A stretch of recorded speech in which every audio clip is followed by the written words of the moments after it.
যার এক একটি ডায়লগ আর হুঙ্কার একসময় তোলপাড় হতো সোশ্যাল মিডিয়া।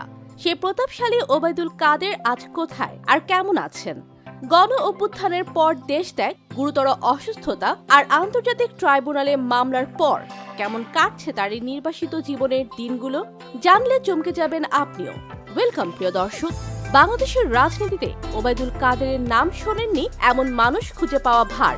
তার চটজলদের রাজনৈতিক বক্তব্য, বাহারি সানগ্লাস আর খেলা হবে ডায়লগ একসময় দেশের রাজনীতির মাঠ ও সোশ্যাল মিডিয়ায় নিয়মিত ঝড় তুলত।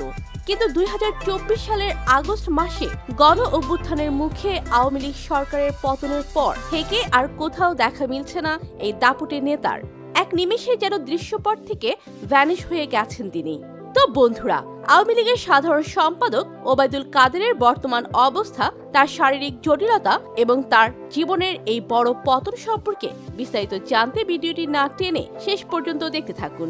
আর আপনি যদি আমাদের চ্যানেলে নতুন হয়ে থাকেন তাহলে এখনই ভিডিওটিতে একটি লাইক দিন এবং চ্যানেলটি সাবস্ক্রাইব করুন, কেননা দেশ বিদেশের সব খবর এখানেই রয়েছে। ১৯৯২ সালের ১ জানুয়ারি নোয়াখালীর কোম্পানিগঞ্জে জন্মগ্রহণ করেন ওবায়দুল কাদের। ছাত্রজীবন থেকেই তিনি ছাত্রলীগের রাজনীতির সাথে যুক্ত ছিলেন এবং পরবর্তীতে দৈনিক বাংলার বাণী পত্রিকার সহকারী সম্পাদক হিসেবেও কাজ করেছেন। ২০১৬ সালে তিনি প্রথমবারের মতো আওয়ামী লীগের সাধারণ সম্পাদক নির্বাচিত হন এবং পরবর্তীতে টানা ৩ মেয়াদে এই গুরুত্বপূর্ণ দায়িত্ব পালন করেন।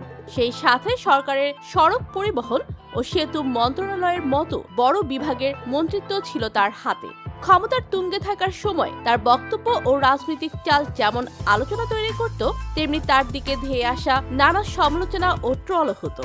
তবে ২০২৪ সালের জুলাই ও আগস্ট মাসে ছাত্র জনতার তুমুল আন্দোলনের মুখে পরিস্থিতি সম্পূর্ণ বদলে যায়। ৫ই আগস্ট শেখ হাসিনার দেশত্যাগের পর ওবায়দুল কাদেরও আত্মগোপনে চলে যান এবং পরবর্তীতে বিভিন্ন মাধ্যমে জানা যায় তিনি সীমান্ত পেরিয়ে ভারতে আশ্রয় নিয়েছেন।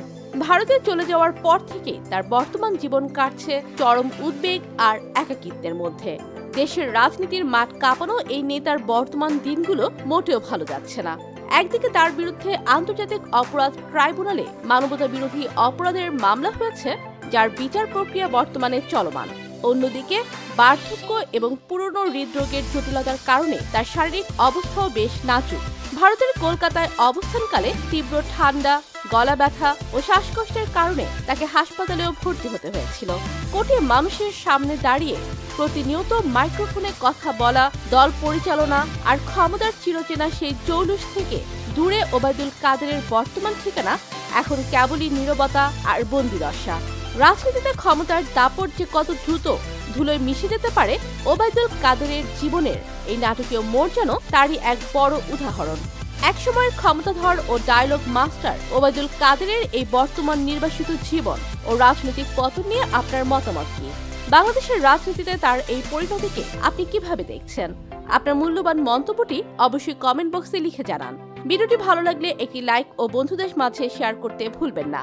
আর দেশের রাজনীতির এমন সব ভেতরের খবর সবার আগে জানতে এখনই আমাদের চ্যানেলটি সাবস্ক্রাইব করে বেল আইকনটি বাজিয়ে দিন। ধন্যবাদ সবাইকে।